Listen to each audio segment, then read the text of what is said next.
ಗುಬ್ಬಿ ಎಂದರೆ ಕೇವಲ ಒಂದು ಸ್ಥಳವಲ್ಲ, ಅದು ಸಂಸ್ಕೃತಿ ಮತ್ತು ಇತಿಹಾಸದ ಸಂಗಮ. ವಿಜಯನಗರ ಸಾಮ್ರಾಜ್ಯದ ಕಾಲದಿಂದಲೂ ಈ ಪ್ರದೇಶವು ತನ್ನದೇ ಆದ ಪ್ರಾಮುಖ್ಯತೆಯನ್ನು ಹೊಂದಿದೆ. ಸ್ಥಳೀಯ ನಾಯಕರ ಆಡಳಿತದಲ್ಲಿ ಈ ಭಾಗವು ಕೃಷಿ ಮತ್ತು ವ್ಯಾಪಾರದ ಕೇಂದ್ರವಾಗಿ ಬೆಳೆಯಿತು.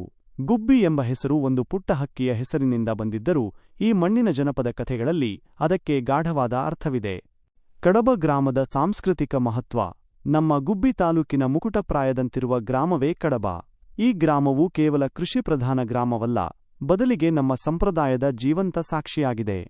ಗ್ರಾಮ ಪಂಚಾಯತ್ ವ್ಯವಸ್ಥೆಯ ಮೂಲಕ ಇಲ್ಲಿನ ಜನರಲ್ಲಿರುವ ಸಾಮಾಜಿಕ ಏಕತೆ ಮತ್ತು ಸಹಬಾಳ್ವೆ ಎಲ್ಲರಿಗೂ ಮಾದರಿ.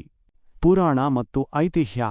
ಕಡಬ ಗ್ರಾಮಕ್ಕೆ ಧಾರ್ಮಿಕ ಮತ್ತು ಆಧ್ಯಾತ್ಮಿಕ ಮೆರುಗು ನೀಡುವ ಹಲವಾರು ಕಥೆಗಳಿವೆ. ಋಷಿ ಕಡಂಬರ ನೆಲೆ.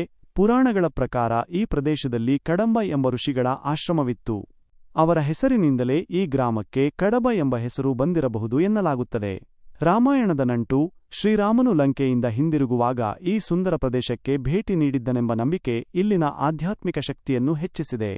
ಶಾಸನಗಳು ಮತ್ತು ಅಭಿವೃದ್ಧಿ. ಕಡಬದ ಇತಿಹಾಸವು ಕೇವಲ ಬಾಯ್ಮಾತಿನ ಕಥೆಯಲ್ಲ, ಅದಕ್ಕೆ ಶಾಸನಗಳ ಪುರಾವೆಯಿದೆ. ಕ್ರಿ.ಶ. 1541ರ ಶಾಸನವು ಕಡಬದ ಕೆರೆಯ ನಿರ್ಮಾಣದ ಬಗ್ಗೆ ತಿಳಿಸುತ್ತದೆ. ಅಂದಿನ ಕಾಲದಲ್ಲೇ ನಮ್ಮ ಹಿರಿಯರು ನೀರು ನಿರ್ವಹಣೆಯಲ್ಲಿ ಎಂತಹ ಅದ್ಭುತವಾದ ದೂರದೃಷ್ಟಿ ಹೊಂದಿದ್ದರು ಎಂಬುದಕ್ಕೆ ಈ ಕೆರೆಯೇ ಸಾಕ್ಷಿ. ಕೊನೆಯದಾಗಿ, ಇಂತಹ ಭವ್ಯ ಪರಂಪರೆ ಹೊಂದಿರುವ ಮಣ್ಣಿನಲ್ಲಿ ಹುಟ್ಟಿದ ನಾವೇ ಧನ್ಯರು. ನಮ್ಮ ಪೂರ್ವಜರು ಉಳಿಸಿಕೊಟ್ಟ ಈ ಕೆರೆಗಳು, ಸಂಸ್ಕೃತಿ ಮತ್ತು ಇತಿಹಾಸವನ್ನು ಮುಂದಿನ ಪೀಳಿಗೆಗೆ ದಾಟಿಸುವುದು ನಮ್ಮೆಲ್ಲರ ಕರ್ತವ್ಯವಾಗಿದೆ.